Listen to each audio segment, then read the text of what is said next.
Buenos días, estimados estudiantes. Nos vamos conectando y a medida de la conexión que realicen, vayan escribiendo en el chat su nombre para que registre la asistencia.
Buenos días, buenos días. Anoten su nombre en el chat para que los vaya registrando.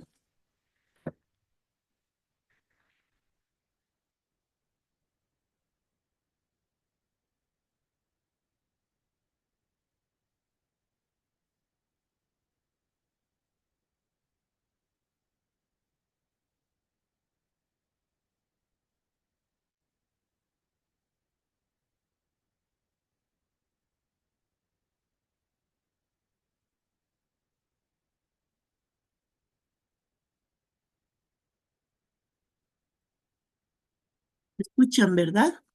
Confirmen, por favor, si me escuchan. Sí, doctora, sí, sí. Sí, se Sí, doctora, escucha, se ¿verdad? escucha. Ya, gracias.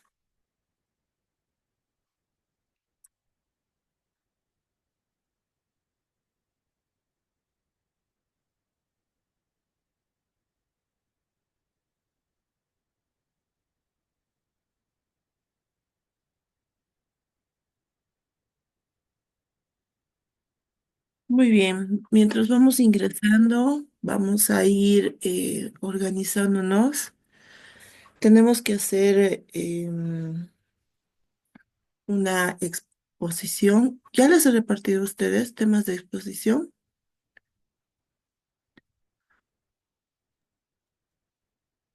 Sí, doctora. Sí, Ah, doctora. bien. Entonces ya, con ustedes estamos bien. Me faltaría solamente el grupo B. Muy bien, gracias por confirmarlo.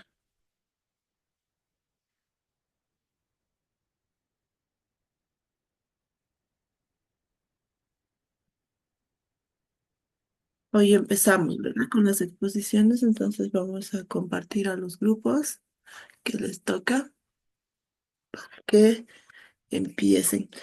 Previamente les voy a dar una pequeña introducción al tema, porque hay algunos conceptos que vamos a eh, llevar dentro del tema de enfermedades de la lactancia y la infancia, y vamos a empezar con las exposiciones entonces.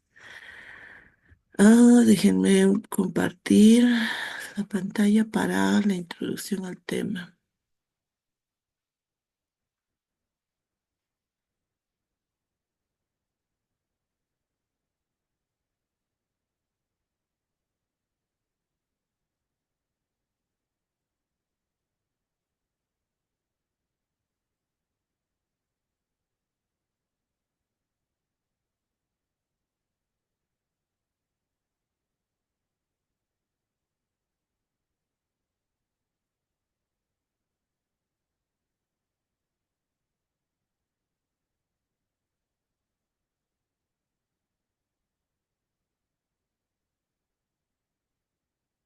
Bien. ¿Me confirman si se ve la pantalla, por favor, para compartir?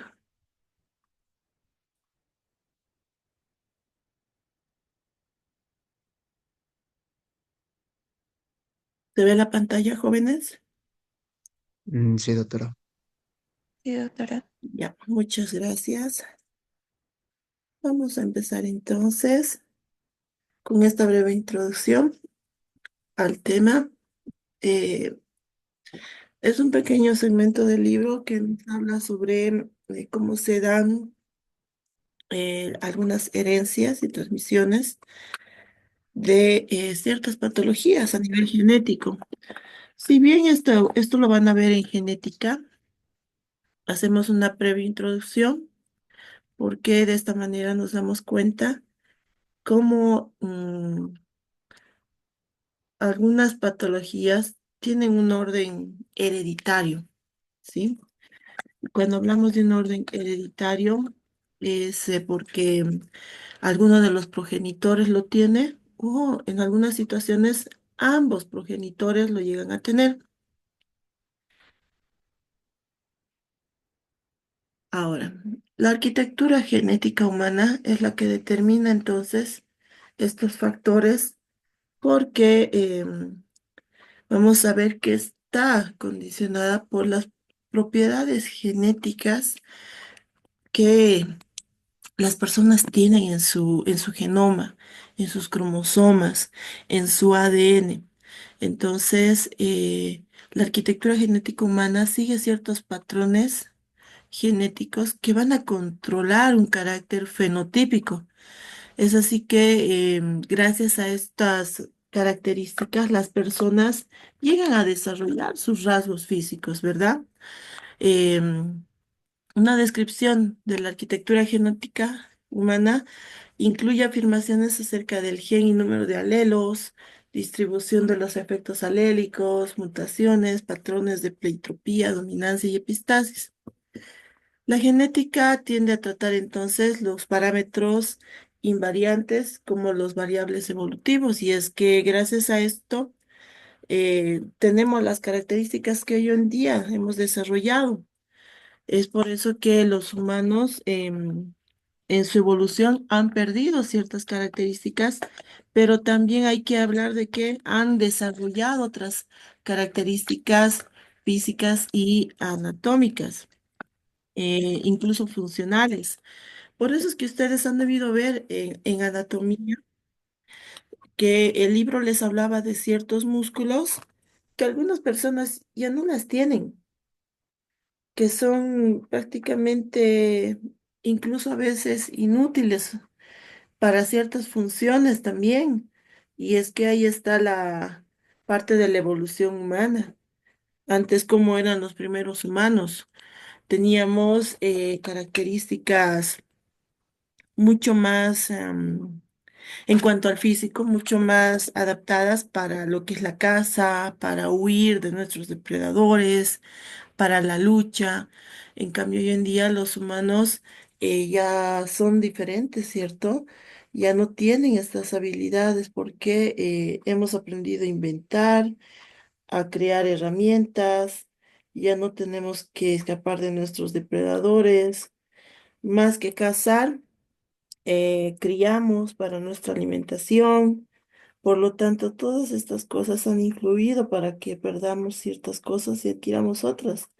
Los nuevos humanos ya son más intelectuales, se cree que en la evolución del humano de aquí a muchos, muchos años después, em, incluso vamos a seguir perdiendo más habilidades y características físicas y se va a centrar más en el desarrollo de nuestras cabezas, de nuestro cerebro. Por eso existen diferentes teorías de cómo vamos a vernos de aquí a mucho tiempo. Así que todo esto ha influido, ¿verdad?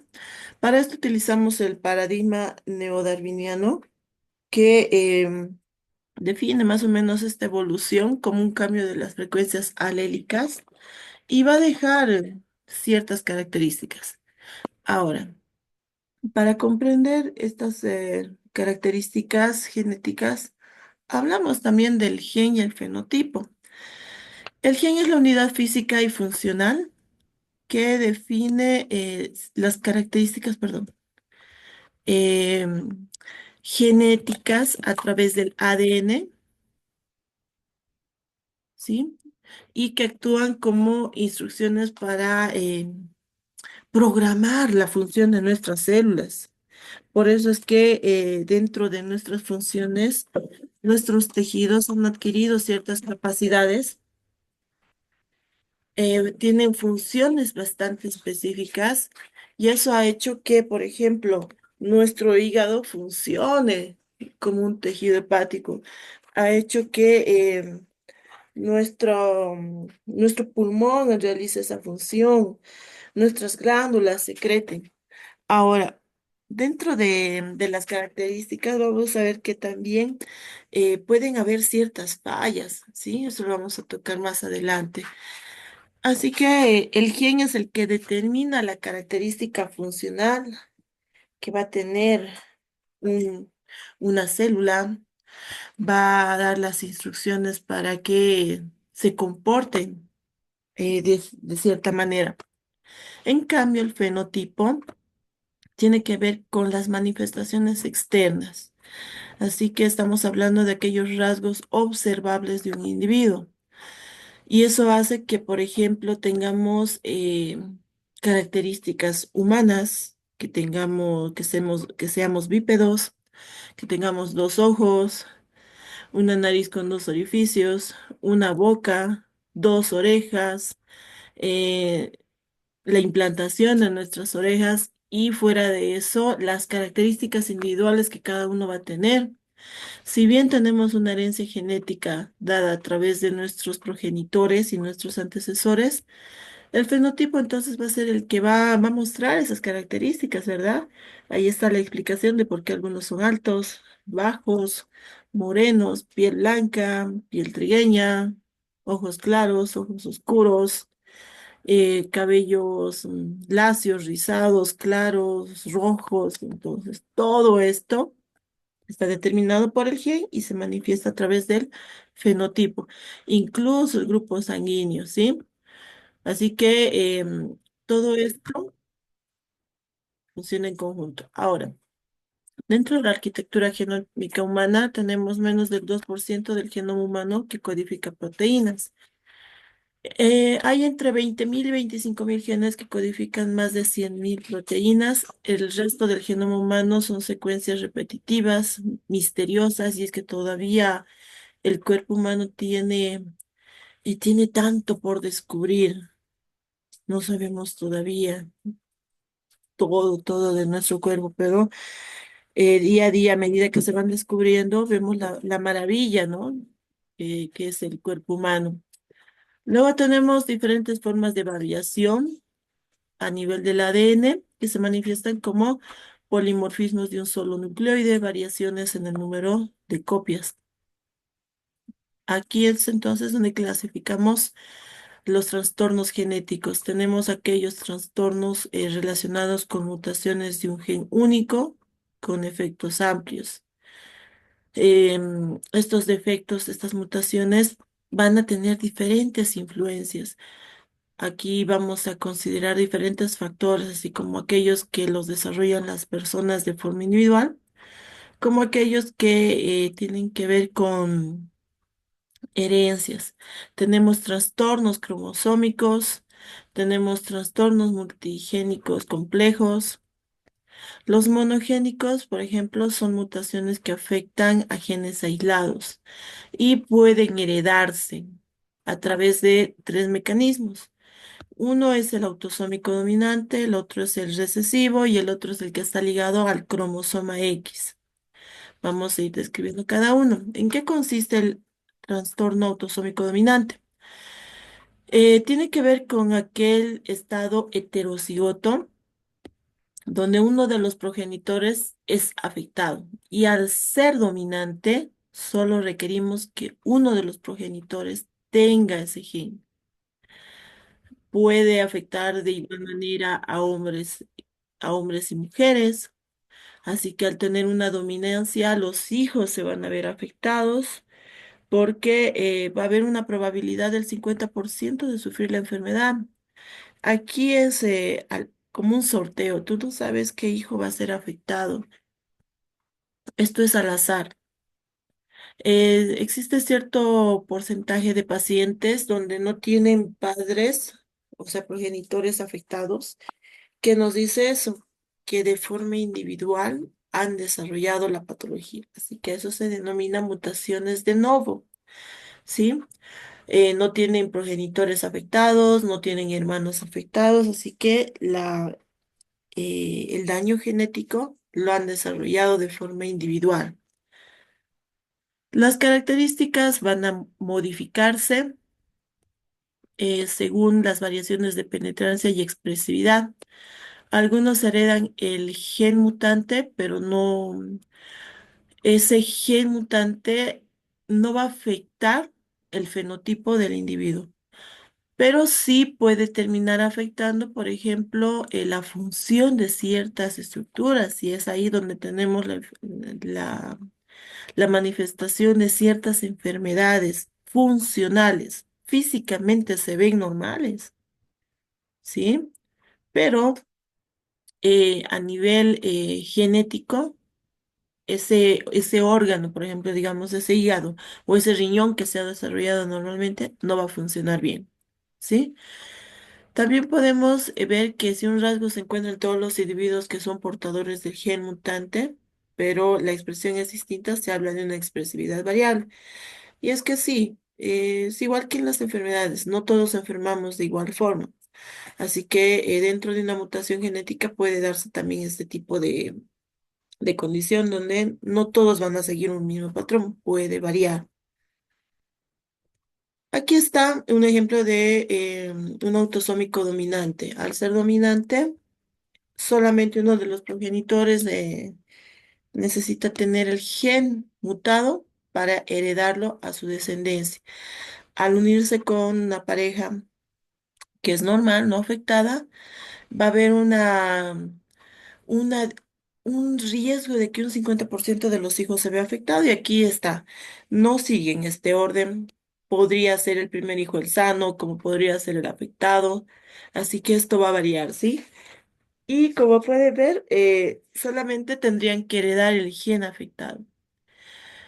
Por azares de la vida y ciertas condiciones, todos podrían nacer afectados si es que terminan recibiendo este gen. Pero fíjense, la variación se va a dar porque, por ejemplo, esta hija tuvo un gen afectado, un gen sano. Como es dominante, manifiesta la enfermedad. El siguiente hijo tiene un gen normal, otro gen normal, por lo tanto no está afectado. Podría ser una hija. Tiene un gen normal, no está afectada. El siguiente hijo, por ejemplo, puede heredar este gen y este otro gen o cualquiera de ellos, y de la manera dominante va a manifestar la enfermedad. ¿Qué enfermedades tenemos como trastornos autosómicos dominantes? A nivel del sistema nervioso, tenemos la enfermedad de Huntington, neurofibromatosis, distrofia miotónica y esclerosis tuberosa. A nivel urinario, poliquistosis renal, digestivo, poliposis familiar de colon, hematopoyético, esferocitosis hereditaria y enfermedad de von Willebrand. Fíjense, es dominante esta patología y es hereditaria, ¿sí? En la mayoría. A nivel esquelético tenemos el síndrome de Marfan, que termina siendo una patología hereditaria, síndrome de Ehlers-Danlos en algunas variantes, porque vamos a ver que también se puede dar en otro tipo de herencias, osteogenia imperfecta, acondroplasia, y a nivel metabólico la hipercolesterolemia familiar y porfiria intermitente aguda. Hablemos ahora del recesivo. Denme un segundito.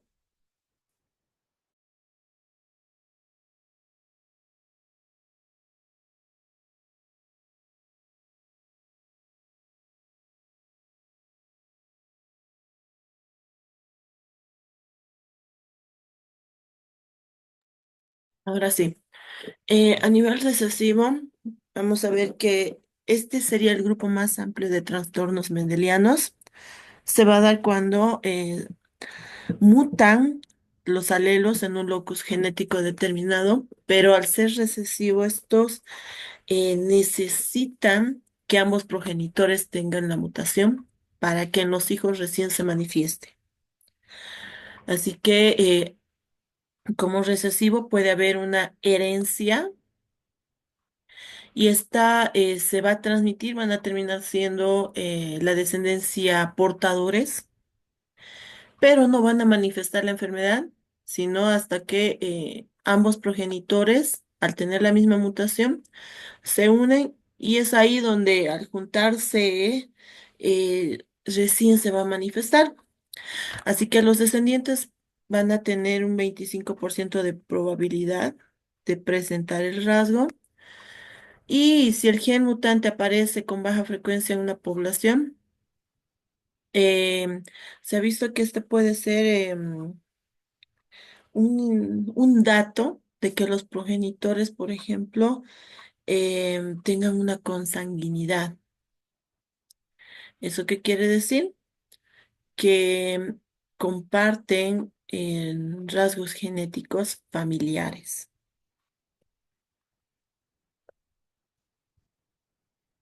Características que aplican a estos trastornos. em, Tienen una expresión del defecto más uniforme que los dominantes, suelen tener una penetrancia completa y cuando los hijos la heredan, o sea, la manifiestan, tienden a hacerlo en fases tempranas de su vida. Así que se puede ver la afectación en niños. No necesariamente es, el defecto genético espera que lleguen a la adultez o a la juventud. Se pueden dar también aquí las mutaciones novo, o sea, que no la tengan ni progenitores ni hermanos y que la haya desarrollado únicamente el individuo, pero no se va a manifestar porque al ser recesivo, la mutación la va a adquirir el individuo y este va a ir transmitiéndose y es en su descendencia cuando ellos se casen y se unan a una pareja que si la pareja tiene esta mutación, recién se va a manifestar. ¿Sí? En la descendencia posterior, en los nietos, bisnietos, puede transmitirse por mucho tiempo, ¿sí? Muchos genes mutados pueden modificar la función de ciertas enzimas, hacer que sean normales en un principio, pero después manifiestan su defecto. Aquí tenemos trastornos autosómicos recesivos. A nivel metabólico está la fibrosis quística, fenilcetonuria, galactosemia, homocistinuria, enfermedades por depósito lisosómico, enfermedad alfa-1 antitripsina, enfermedad de Wilson, hemocromatosis y glucogenosis.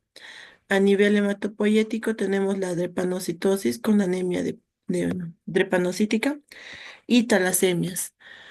Y a nivel endocrino tenemos la hiperplasia suprarrenal congénita. A nivel esquelético, fíjense, la enfermedad del síndrome de Ehlers-Danlos, algunas variantes, alcaptonuria también, algunas.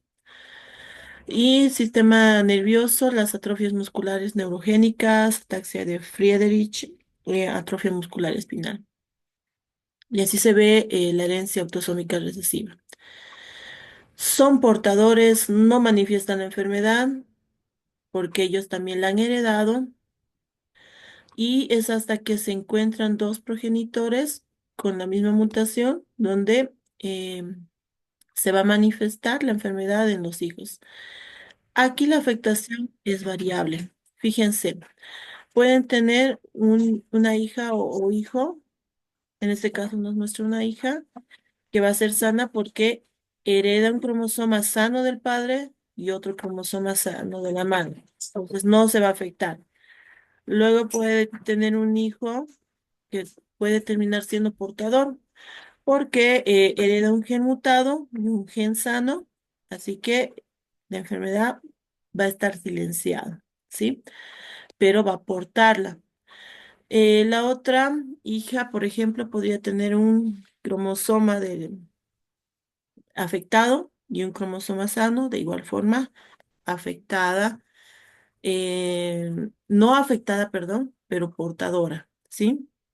Recuerden que necesitan tener ambos cromosomas afectados para manifestar y aquí está. Este hijo, por ejemplo, podría heredar un cromosoma mutado, el otro cromosoma mutado y aquí está. Así que este sí va a manifestar la enfermedad. Repito, no sigue esta secuencia, este orden. Es al azar, tú no sabes cuál de todos tus hijos puede verse afectado. Todos podrían nacer sanos, todos podrían ser portadores o todos podrían afectarse. eh, Podría ser al azar, dos de una, tres de una, entonces no hay una secuencia específica, de manera que los padres puedan programar, por ejemplo, como en algunos países es legal el aborto, que digan, ah, el primero va a ser afectado, lo vamos a abortar, el segundo nos va a salir sano, lo vamos a dejar nacer, ¿verdad? No se da ese tipo de situación, así que hay que tener en cuenta que es al azar. Los trastornos ligados al cromosoma X. Eh, los hombres tenemos, bueno, tienen un cromosoma XY, las mujeres tenemos dos cromosomas X, así que va a depender qué cromosoma X nos terminen heredando, si uno sano, uno enfermo. Así que vamos a ver que dentro de los cromosomas X existe un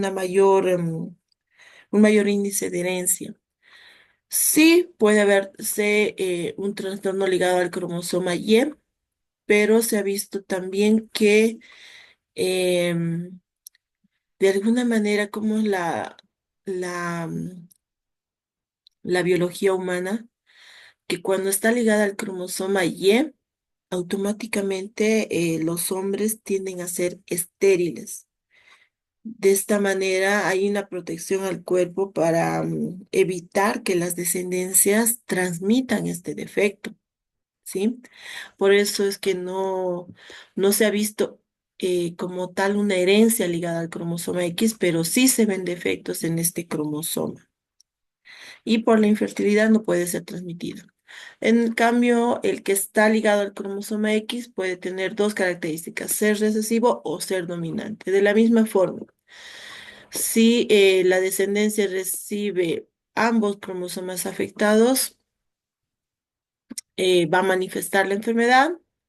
En este caso, se verían afectadas las mujeres, ¿sí?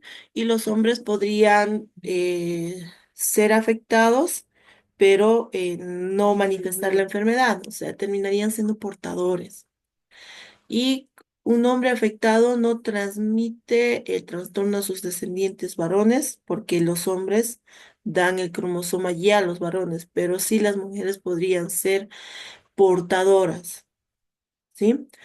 Los hijos varones de mujeres heterocigotas tienen un 50% de probabilidad de recibir el gen mutante, así que también va a ir al azar porque no siempre van a transmitir el cromosoma X afectado a todas sus hijas. Va a ser variado y el otro cromosoma va a venir del padre. Así que si el padre también tiene el cromosoma, se puede dar este tipo de herencia. La mujer heterocigota no suele expresar las alteraciones fenotípicas francas porque el otro alelo es normal. ¿Cuáles se ven afectados? ¿Qué enfermedades? Pues a nivel musculoesquelético, la distrofia muscular de Duchenne, en la sangre las hemofilias A y B, enfermedad granulomatosa crónica, deficiencias de la glucosa 6-fosfato deshidrogenasa, a nivel inmunitario, globulinemias, síndrome de Wiskott-Aldrich, a nivel metabólico, diabetes insípida, síndrome de Leigh-Nihan y a nivel nervioso, el síndrome del cromosoma X frágil. ¿Cómo se da esta herencia? Fíjense, si el padre tiene el cromosoma X mutado, entonces al unirse a una pareja que tiene los cromosomas sanos, la herencia, al ser recesivo, no se va a manifestar, pero sí existe la probabilidad de que la descendencia herede y sean portador. Fíjense aquí, el padre va a dar el cromosoma X afectado, por lo tanto, la hija va a ser portadora. En cambio, el hijo al recibir el Y va a ser sano, porque el cromosoma X lo va a recibir de la madre. En cambio, si la madre es la que tiene el cromosoma X, esto va a variar. Fíjense acá, si se tratara de una hija, va a recibir el cromosoma X sano y puede recibir un cromosoma X sano, por lo tanto está sana. El hijo va a recibir un Y, puede recibir el otro cromosoma X sano, por lo tanto está sano. La hija puede recibir este cromosoma X sano, va a recibir en realidad el cromosoma sano del padre, pero la madre le va a heredar el cromosoma afectado, por lo tanto termina siendo portadora. No manifiesta la enfermedad, pero va a seguir heredando. El hijo, el hijo en este caso puede recibir el cromosoma X afectado, pero puede recibir el cromosoma Y no afectado del padre.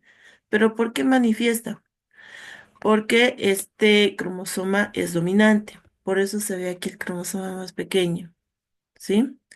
Y al ser dominante, los cromosomas, aunque sea una herencia recesiva, va a manifestar la enfermedad. Cuando es dominante, ya lo dijimos, no necesitamos que los dos padres lo tengan. Así que con que uno de ellos lo tenga, se va a manifestar.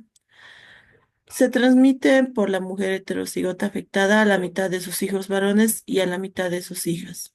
Eso también es al azar.